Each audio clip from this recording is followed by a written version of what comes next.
Welcome back to another episode of the Pit Lane Yappers. I'm Mox.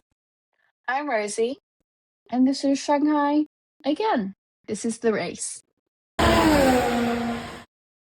This was a hell weekend for me as a Max Verstappen Fernando Um, Alonso fan. This was hell for me. Thanks. I don't want to talk about it. Anyways, starting before the chaos, starting with FP1. Um, well, actually, before FP1, like that little before free practice starts session, Sam Collins said Ferrari brought the most impressive upgrades, and they called it the Macarena wing because it literally goes woo, like it just does a 360. And Ferrari heard that, and they played the Macarena out of the garage all weekend to piss off Red Bull, apparently. Like they don't have their own problems. So during FP1, literally as soon as everyone was going out, Franco Colapinto literally almost hit Kimi in the pit lane. I don't know why so many people are hitting each other in the pit lane. It's very obvious if they're going to let you get into the fast lane or not, but oh well. Yeah. Also, it seemed like Lance was not going out. Like he wasn't even in his garage. I don't even know if he can't blame actually him did go out. particularly. Let's see if he actually went out. I can't remember. I think he did. I think he went out for like 2 laps, if I remember correctly. Yeah, he went out. I have nothing about Stroll in my notes, so Yeah, likely. Lando and Lewis also almost hit each other, and they were like, wow, that was really close contact, and then it came out that it was actually full contact. Lando hit Lewis Hamilton's side pod. Well, and it was because Lewis spun a little bit. They called it a spin, but it was basically like a slide. yeah, I've got that Lewis didn't let Lando pass, and then it was noted. Yeah, like he was coming back onto the track. Yeah, it was noted, and then there was no further action eventually. Yeah. And then 50 minutes to go, the virtual safety came out and they said debris. They said, is it debris? Is someone off? Nobody's not moving on the tracker. Reminder, they do practice for virtual safety cars just to make sure that everybody knows the rules. And then they showed Bortoletto. Yep. Who went off, and I don't know if it was debris or he brought gravel back on track, but he brought something on track. So they had to do a virtual safety car so one of the stewards, one of the marshals could go and get it, obviously. And while that was going on, Isaac Hadjar was complaining about the traffic, came on the radio and said, this traffic is unbearable. Blah, blah, blah. And then we went back to regular practice, and the yellow flag came out because Arvid Lindblad, I don't even know what he was doing. I just had Arvid know. And then it brought out the virtual safety car. He was parked. He was stopped. I don't know if it was the engine. I don't know if he did anything. I can't remember.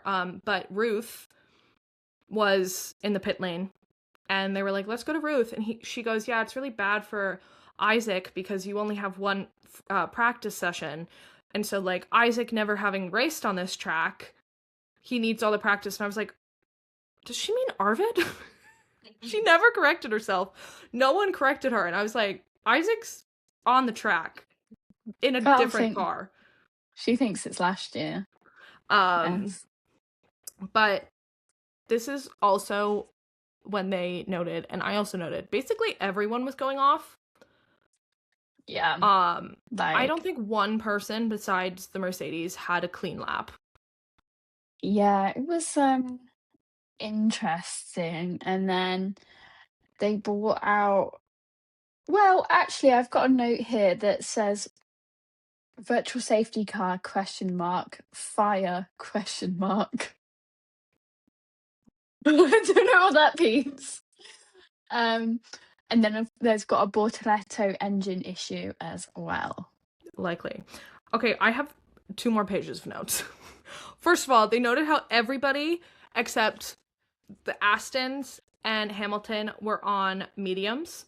And they were like, so is this like a risk from Ferrari? And they go, well, since the Astons are doing it, I don't know if it was a risk or just silly. And I was like,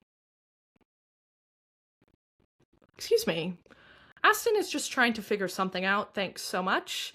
I also noticed they got a lot of somethings to figure out. Well, Honda said they're going to figure it out by Japan, so taking their word for it. The season opener, that's crazy. Oh. But 31 minutes to go, Ollie Behrman went P4, and I was like, oh, Ollie's kind of cooking. This is when I was like, oh, Ollie's actually doing pretty well. Hello. Also, Carlos didn't set a time and wasn't even in the car because they had some data problem. And I was like, what do you mean data problem? I was looking it up, and I think from what I understand, they can't get information back from the car.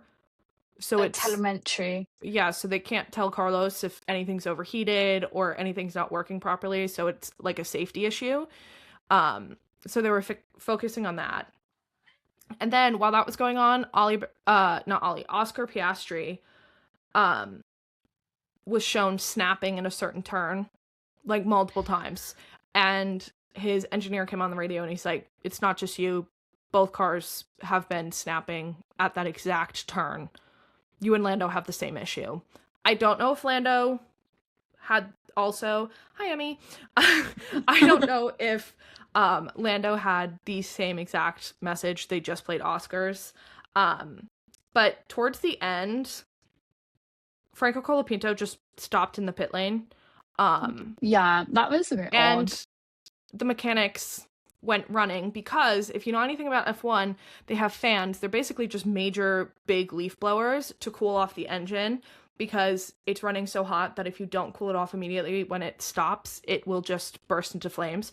So they went sprinting to the top of the pit lane trying to cool off this car before it literally catches fire because it was smoking. And then literally as soon as they got to the car, he just sped off. And everyone's like, yeah, he definitely did that on purpose. It was like a comedy show. And then Lewis, last thing I have is Lewis radioed and he's like, you're not telling me anything. Where am I in the session? Do I need to go faster? Am I matching the times? Who's the fastest? And I was like, what do you mean Ferrari's not telling him any information that he needs to know? Like, that's likely from Ferrari, but like, really? You're not even telling him, like, oh, you're slower than the Mercedes. Like, you're the fastest Ferrari on track. What? Hello? But P1 was George Russell, P2 was Kimi Antonelli, and P3 was Lando Norris. Which I was like, oh, okay. McLaren realized they were the Constructors' champion with a reigning world champion in their team. I stand mistaken. They figured it out. It's fine. I stand mistaken, everybody. But that takes us on to qualifying. Q1 was pretty boring. I just found, this is when they said Sergio Perez was really slow in the sprint. And they kept commenting on it, and nobody really knew why. They just thought he got damaged previously. And it came out that he actually lost the entire engine cover. Like, the engine was fully exposed. Hello? That's crazy. But Q1, Danny Rick they were mentioning about how Red Bull played it a little bit of a dangerous game. And they went on the soft tires when everybody else was on the hard, and he overtook like 12 people and he won the Grand Prix in 2018. So also 12 minutes ago, Max Verstappen was P1. I was like, oh, we are so back, baby. Yeah. Anyway, that came to a Also, grinding halt can we talk about because what did they put in the Audis? yeah, The Audis went 2 and 3 multiple times. Multiple times. Faster than the Mercedes, I mean, faster than the McLarens, faster than Ferraris. I was like, what did they put in these freaking Audis? Somebody investigate. I kind of enjoy it though. Like, I would really love a Hülkenberg or Bortoleto race win. I'd love a Hülkenberg race win. Bortoleto can wait. Okay, well. No offense, While I but was writing that down, they were like, oh no, Arvid Lindblad has a problem. He was radioed and they said... we haven't said who was out in Q1 yet. That's not Q1. This is still Q1. Oh, sorry. I wasn't, yeah. Yeah, Arvid got a radio saying, box, we have an issue. And they were like, he's not going to get back on track. 1 minute to go, he was back on track. Also, Carlos wasn't going out all that much. Alex was. Alex was at risk of getting knocked out. Carlos set 1 lap, and he knocked Alex Albon out. And I was like, well, this is an awkward conversation they're going to have tonight.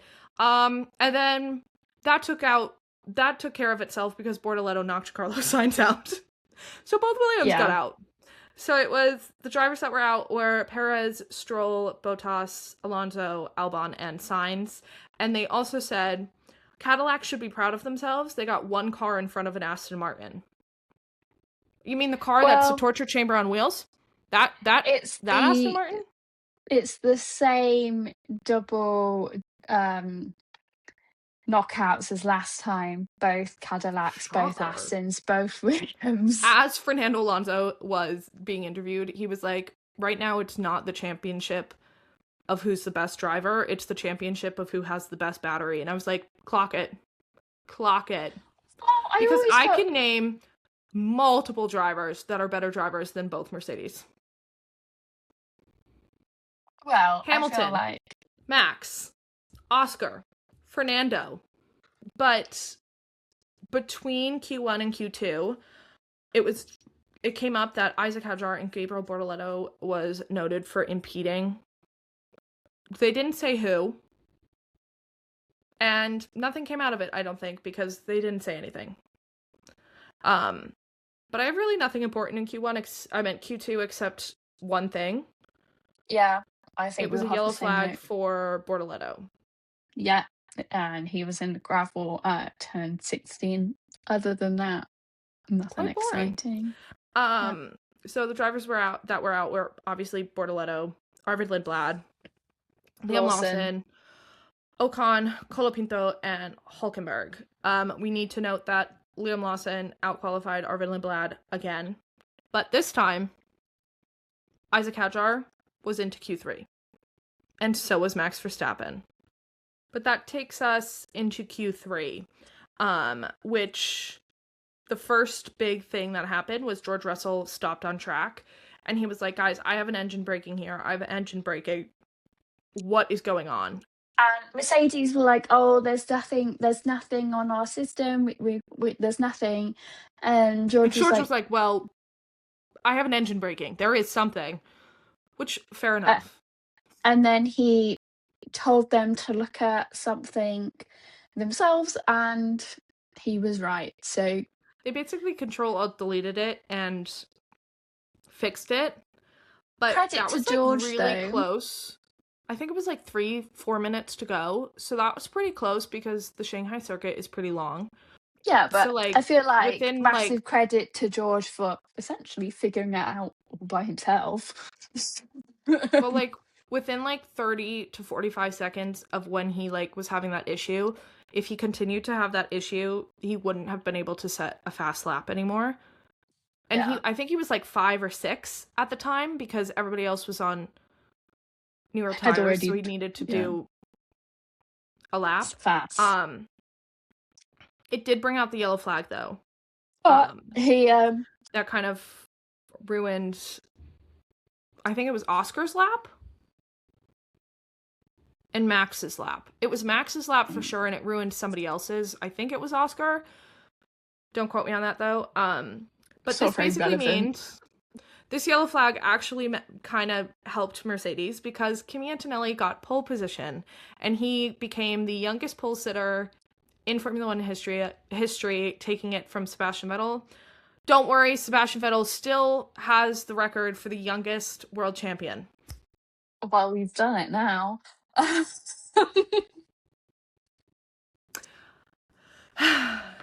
Kimi Antonelli, don't you dare. But P1 was Kimi Antonelli, P2 was George Russell, and P3 was Lewis Hamilton. And all jokes aside, actually, seeing Kimi get pole position and actually be emotional and celebrate and be happy, that's how you're supposed to react, everybody. Well, that takes us on to the race. Before we even get started, actually, before we get started, Alex Albon is starting from the pit lane. Plenty people did not get started. It was announced like 3 hours before the race, so midnight my time, that Alex Albon would be starting from the pit lane because they, once again, fixed things when they weren't supposed to. It was also reported that Bortoleto couldn't even get into his car and out onto the grid to prepare for the formation lap because he had a hydraulic issue. And they didn't know if he was going to start. And then Lando couldn't even start his car to get to the formation grid. Oscar got to the top of the pit lane, drove really slowly around the lap, and went right back in. And they would be starting from the pit lane if they do start. And it seems like they were going to start because they both were sitting in their cars. Like, it wasn't like they were sitting outside of their cars. So they were like, they're going to start. There's just going to probably be a lap down. So it was chaotic. And they were like, so there's going to be an open line starting this. They literally, during the formation lap, DC was like, they have to remember, Pierre and Max have to remember that the boxes in front of them are empty. Pierre went right over his grid box. Blame him though, because you just like... Also, he's never started that high in his life. But like, you just... That's a lie, he won Monza, but like, you know what I mean. Yeah, like, you just naturally you'd be like, oh, it's... You're like, nobody's in front of me. But like, also, I feel like that's also his engineer's issue, because wouldn't his engineer be like, hey, reminder, while he was like through the last turn, like, hey, reminder, leave the front grid controversial, but, right, if there are people who are no longer, like, who have DNS, I don't understand why everybody can't just move up one. It's not going... Yeah, I don't really understand it either. Like, if everybody moves, like, what? But as they were in the pre-start, which is the stupidest thing I've ever heard of, it's the stupidest thing, it doesn't work. Anyways, the only thing it works for is Mercedes, which, wow, shocking, Mercedes helped make the regulations, and all the regulations are in favor of Mercedes. Controversial take, apparently, but maybe an active team on the grid shouldn't have a say in regulations. I said this about last year with McLaren, and I'm saying it this year about Mercedes.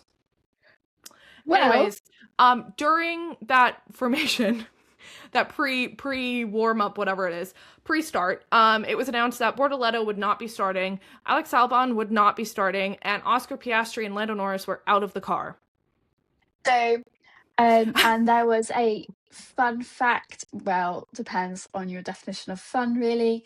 The last time there was a double McLaren DNS in the same race was 2005, and the last time the same McLaren driver DNS'd twice in a row was Bruce McLaren in 1969. Do you know what that means?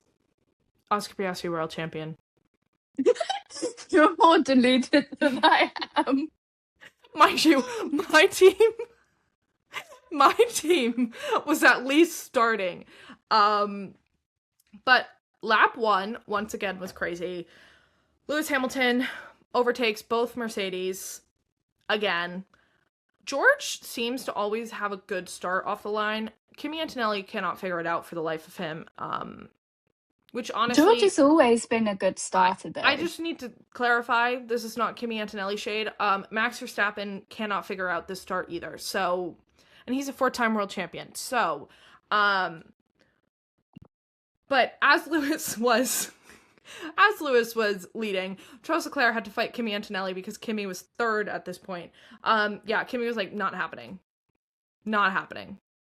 And as that was happening, Max Verstappen lost 6 places. Was it 6? Damn. He lost 8 in Australia.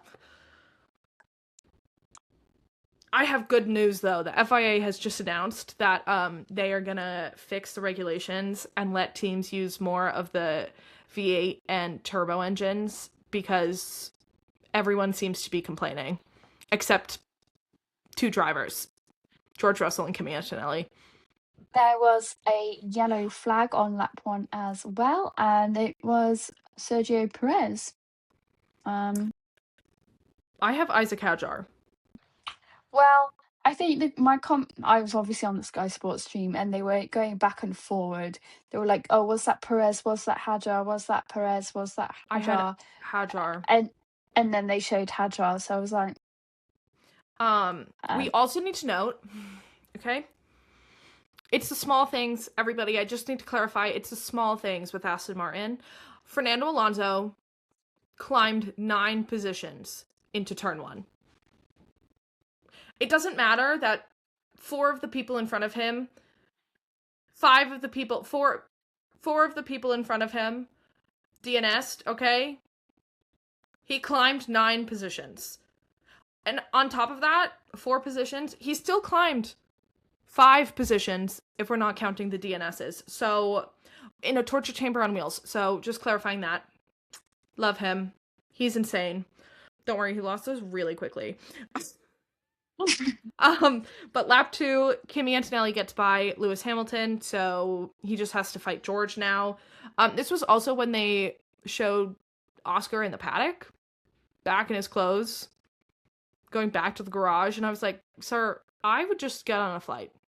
I'm not gonna lie. If I was Oscar Piastri, I would have given up. This is why I can't be a professional athlete, because if things don't go my way, I leave. I know his mental health team are working overtime right now. Yeah. Also, lap 2 is when Sergio Perez and Valtteri Bottas were noted for a collision incident. I was like, uh-oh. Mm-hmm. And it was definitely an incident. However, it was more like a turn 1 incident. Yeah. And then lap 2 is when Hadjar was also told to come in to the pits, and they changed him from his spin earlier on because his tyres were done. Lap 4 is when George Russell overtakes Lewis Hamilton, so he becomes second. I think, wait a minute. I don't know. Somehow George was in first. And then he got passed. Yeah. Again by Kimi Antonelli and Charles Leclerc. Anyways, George overtook Lewis Hamilton again. This was a Lewis versus Charles thing again. I think DC, it could have been Palmer though. I think one of them said there is nothing scarier than Lewis Hamilton that knows a track with his eyes closed, and that is Shanghai for him. Shanghai, for some reason, is Lewis's track.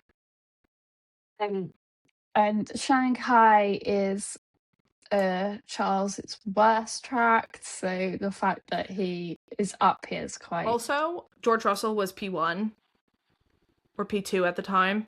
I think he was P2. Kimi Antonelli was 16 seconds ahead. I was like, sir, we're on lap 4. At least pretend your car is bad. Yeah.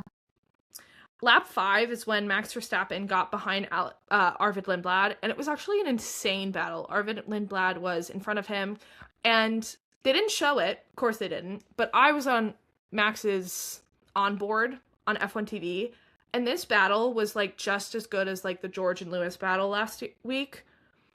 It was insane. And the reason why I think it was so good is because Arvid, A, was not told to let him by, and B, probably wouldn't have let him by anyways because he is kind of crazy. He's kind of like Danny Rick. He's kind of like Max Verstappen. He's kind of a mix of all like the good Red Bull drivers. So Sebastian Vettel, Max Verstappen, Danny Rick, even Checo. He's like, yes, I'm on a team, but at the end of the day, this is a single seater. Meanwhile, the Ferraris and the Mercs were just battling away backwards and forth, Boring. Well, it was Hamilton, Russell, and Leclerc just swapping backwards and forwards. Felt in 2023? Yes. Because this was boring. No, but at least, like, with Max, we got good battles also, like, at the midfield. So I was like, okay, I know Max was gonna win, but, like, who's gonna get second and third? At least these two races, I'm like, well, I know it's gonna be a Ferrari and a Mercedes. Like, nobody really had a good battle of, like, who's gonna finish in points. Like, it's not that fun. No one is close to the Ferrari or the Mercedes. Yeah, apart from... not fun. Wait. Apart from, oddly, the Haas. But, lap 8 is when the Ferraris started, well, one Ferrari specifically started having an issue. Lewis fell behind so quickly, and they didn't show his radio for the longest time, so I was like, uh-oh. He's got an engine issue. But he was just reporting an energy deployment issue, which is the hybrid engine. It's the battery. Yeah. I don't really understand it. I'm not an engineer. All I know is the battery wasn't working. Who would have thought Formula 1... That's all you need to know, really. Formula 1, on who has the best engine and the fastest car, is relying on a little battery. All of a sudden, we turn into Formula E, which, not a bad sport. However, this is not Formula E. Lap 10, Verstappen and Sainz come into the pit. Excuse me, wait. I have something before that. Lap 9 is when Liam Lawson met up with Arvid Lindblad on the track. Arvid was faster, but Liam Lawson was like, guys, come on. Come on. And they were like, we're checking. And I was like, Arvid's faster, first of all, setting a faster lap time. Second of all, he has newer tires. He at least handles the car properly. Sorry, Liam Lawson. But Liam Lawson did get team orders because Arvid Lindblad just moved over. So, and then lap 10 is when everyone pit. Max Verstappen, Liam Lawson, Carlos Sainz, everyone pit. And then they come out the pits, and a yellow flag is waved, and Lance Stroll is stopped at turn 1. So they pull out the safety car, which obviously is really annoying if you've just pit, because I'm sure, as the McLaren and Oscar fans remember, McLaren made that mistake quite a few times last year with Oscar, and a safety car gives you a shorter pit window, well, shorter pit time. I think they said it was 19 seconds shorter. Yeah, something like that. But as soon as the safety car came out, Kimi Antonelli, George Russell, Lewis Hamilton, Charles Leclerc, and Pierre Gasly pit. Do you know who had the fastest pit stop? Gasly? Lewis Hamilton. And then Pierre Gasly was the second fastest. Who would have thought Alpine was competing with a Ferrari? Not me. Well, they were competing with Red Bull last week, so... Okay. Lap 12, as the safety car was going on, Kimi Antonelli came on the radio and he's like, hey, safety car's going super slow. And I was like, isn't that what a safety car is supposed to do? Slow you down so you don't injure who's on track? Yeah. And as that was going on, the other Mercedes... Yeah. As that was going on, the other Mercedes was like, hey, I don't think I can do a one-stop. And I was like, this is lap 12. You just pit. Maybe give it a few laps. Yeah. I'm not saying George doesn't know what he's doing, because obviously he does know what he's doing. He fixed his car during qualifying. Like, he definitely knows his car. But, like, I would at least give it a full lap. Yeah. You literally just come out the pits. Warm up the tires. But the next lap is when the safety car came in. Stayed the same. Here, and then we had a really surprising order. Colapinto was in P2 and Esteban Ocon was in P3. Yeah, I pretend that doesn't happen, because what do you mean Franco Colapinto P2? An Alpine? Haas? Okay, I get Haas is actually moving in the right direction now, but like Alpine has kind of gone like this. So like, also Franco Colapinto, and I know people are going to come at me, but like, I would have expected Pierre Gasly, because at least he drove for Red Bull. Like, he kind of knows how to be at the top. Franco Colapinto has never been at the top yet. You would not successfully have Pierre Gasly in an Alpine in front of Esteban Ocon for more than 2 seconds. That is also true. But lap 13 is when the safety car was in. Franco and Ocon had, was it Kimi? No, Kimi was in the front already. So George behind them. Yeah. They basically let George go. They were like, this is not where our fight is. Yeah, they were like, that's nothing to do with us. That's like when last year, who was it? It was one of the rookies. It was either Bortoletto or Ollie. They came onto the radio during Silverstone when one of the McLarens was behind them, and you go, I'm just gonna let him pass. Ollie, I think. He's like, I can't fight this guy. Lap 18 was another yellow flag. I don't know what for. They never said. Also, when Hamilton came on the radio and he's like, hey, I need more power. Sir, you're part of the only top 2 teams that have a working car right now. What do you mean you need more power? I will say, Ferrari, every time Hamilton came on the radio this race, do you know the reply? I'm checking. We are checking. Never anything else. We are checking. I was like, Ferrari, maybe we should have 2 or 3 more sayings so he doesn't get annoyed. But no, but that's all Ferrari ever say on the radio. But or repeated back in different words. Must be the water. What I understand from the regulations, if you don't have power, it's because you have used the power. Yeah. You have used the battery. Yeah, so the battery has to recharge, and every time you press the overtake button or the straight mode button, which are two different buttons, which I thought they were the same button. There's a boost button and there's the straight mode. And the boost mode is technically the overtake button. Anyways, the overtake and the straight mode take up the battery, and it takes up within seconds it drains the battery. So Lewis, trying to stay behind the Mercedes, he's obviously hitting those all the time. There's no way he's going to recharge that battery fully. Kimi out at the front had a full battery the entire time because he never had to pass anyone. So yeah. Lap 21 is when it came out that Arvid Lindblad and Ollie Behrman were noted for an incident. Never said the incident, just said for an incident. But no further action was taken. Thank God, because yeah, anyways, Max and Pierre were also noted. And Max specifically was under investigation for pushing Pierre Gasly off the track. Can I just say, Your Honor, he's innocent. And the FIA agreed.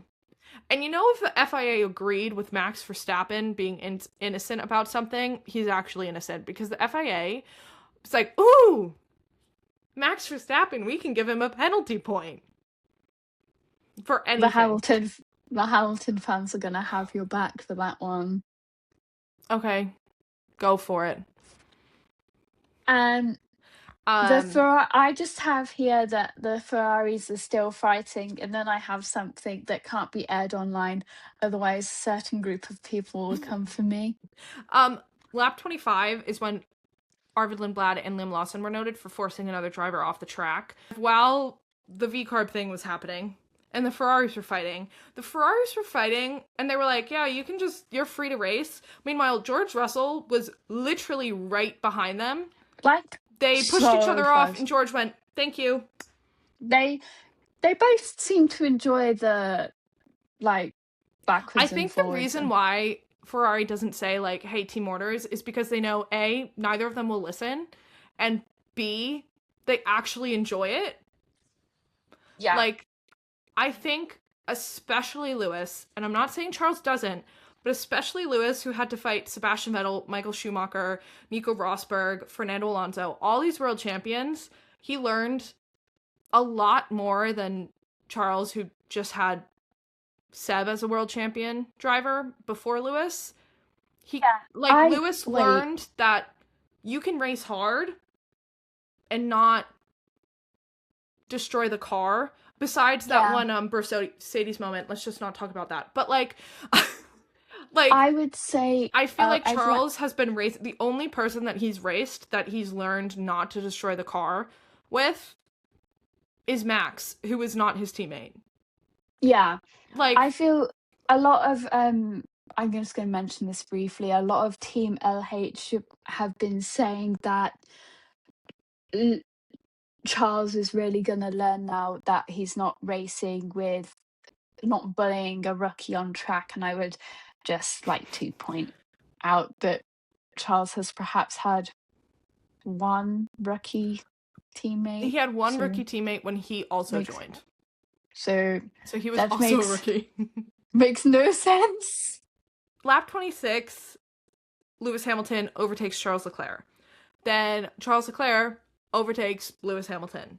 Yeah, and then this is Lewis the backwards Hamilton and forwards. overtakes Charles Leclerc. And guess what? It was all clean racing and it was kind of fun. I was kind of waiting for Ferrari to take each other out. Not like in the hopes of it, but I have seen that so recently with a lot of other teammates, even by accident, thinking you had the space. And they didn't, which was kind of...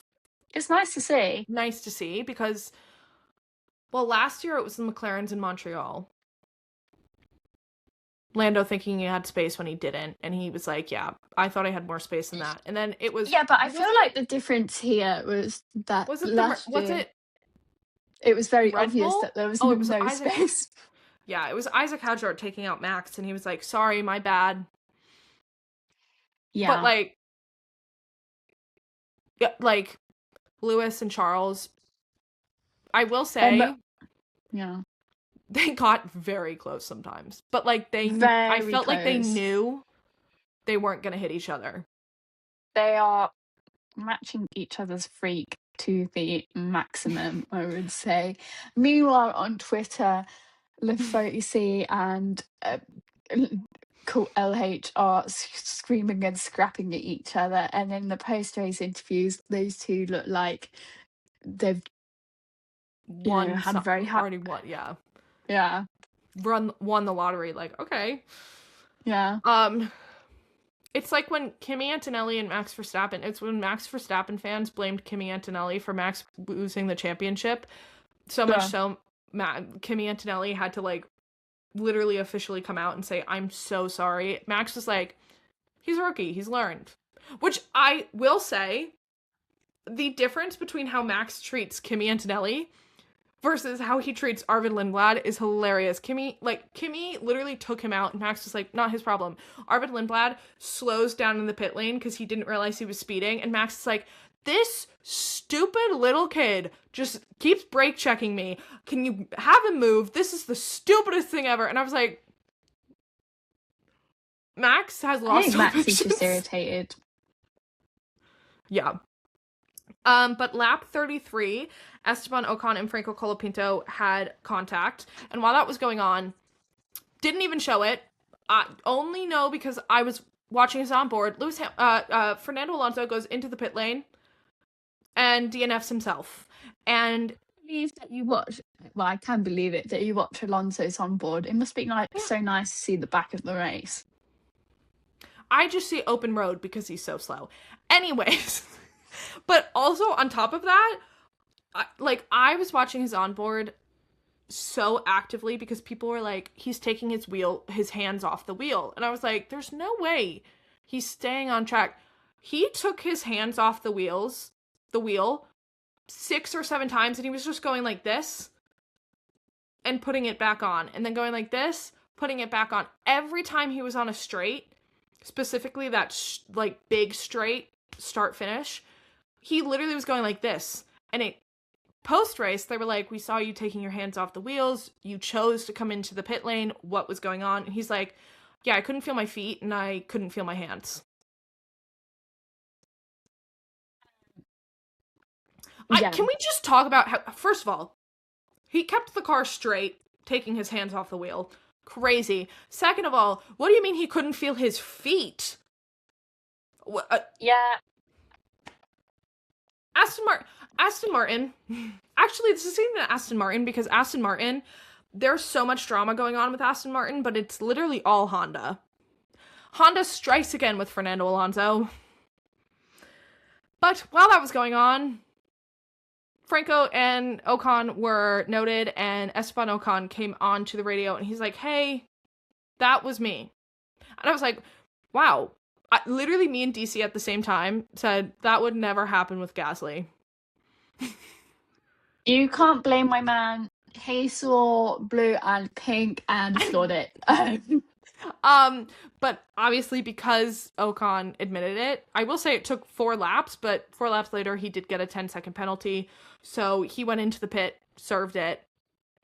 And then 10 laps later, I was also watching Max's onboard, got rid of Alonso's when he DNF'd. All of a sudden, Max was getting passed by literally everyone and their mothers, and I was like, what? Did he get a puncture? What is going on? His engine just cut. His dashboard went off, I saw. I genuinely didn't think it could get worse than last year when Fernando Alonso's steering wheel didn't stay connected and Max Verstappen was losing his mind because he was saying McLaren had an illegal car. I stand corrected. Can always get worse. Mind you, my driver hasn't driven a single lap this season. And then lap 51, nobody was paying attention to, like, the middle of the grid. Until then, Liam Lawson was up 8 places. Do you know how crazy that is? That's an insane drive. In a racing bull? I'll hand it to him. I do think crazy. It is quite entertaining that the whole thing about 2026, the whole exciting thing was that we would have 11 teams, we'd have 22 cars on track. We had 15 drivers at the end of it. Not once this season, so, I mean, there's only been 2 races and a sprint. Not once have we had 22 drivers on track.